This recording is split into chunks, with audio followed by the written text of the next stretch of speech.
ഈ കമ്പിന്റെ എത്രയും ആഴത്തിലാണ് അങ്ങോട്ട് കുഴിയുള്ളതെന്ന് ഞാൻ കാണും. ഇത്രയും ഇത് കുഴി ഇതാ ഇവിടെ വരെ കുഴിയാണ്. ഇവിടെ നിന്ന് പ്രത്യക്ഷത്തിൽ നോക്കിയാൽ നിങ്ങൾക്കൊന്നും കാണാൻ കഴിയില്ല. ഞാൻ ഒരു കാഴ്ച നിങ്ങളെ കാണും. ഇവിടെ രാവിലെ ഒരു 3-4 സ്കൂൾ ബസ്സൊക്കെ പോകുന്ന വഴിയാണ്. അപ്പം ഇതെന്താണെന്നുള്ള കാഴ്ചയല്ലേ നിങ്ങൾക്ക് കാണിച്ചു തരാം. ഞാൻ ഇറങ്ങട്ടെ, താഴെ ഇറങ്ങിയാലേ എനിക്കിത് കാണിച്ചു തരാൻ പറ്റുള്ളൂ. പിന്നെ ഇത് മേളിൽ കൂടെയാണ് വണ്ടി പോകുന്നത്. ഇത്രയും അകത്തോട്ട് ഇടിഞ്ഞിരിക്കുകയാണ് വഴി. ഇതിൻ്റെ ഇവിടെ കൂടെയാണ് വണ്ടി പോകുന്നത്, വാഹനം പോകുന്ന വഴിയാണ്. അതിൻ്റെ അടിവശമാണ് ഈ കാണുന്നത്. ഈ കമ്പിൻ്റെ എത്രയും ആഴത്തിലാണ് അങ്ങോട്ട് കുഴിയുള്ളതെന്ന് ഞാൻ കാണും. ഇത് കുഴി ഇതാ ഇവിടെ വരെ കുഴിയാണ്.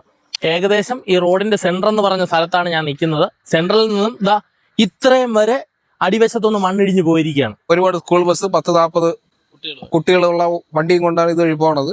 പ്രത്യേകിച്ച് ഒന്നുകൂടെ എടുത്തു പറയാനുള്ള ഒരു 15ഓളം സ്കൂൾ ബസ്സുകൾ ചെറുതും വലുതുമായിട്ട് ഇതിലേ പോകുന്നതാണ്. അപ്പൊ എത്രയും പെട്ടെന്ന് ഇതിന്റെ നടപടി സ്വീകരിക്കണം. ഇത് മംഗലത്തോണം ഊറ്റുകുഴിക്കുളം 11-ാം വാർഡ് കുളത്തിനെ ചുറ്റിയുള്ള റോഡിലാണ് ഈ സംഭവം ഉള്ളത്.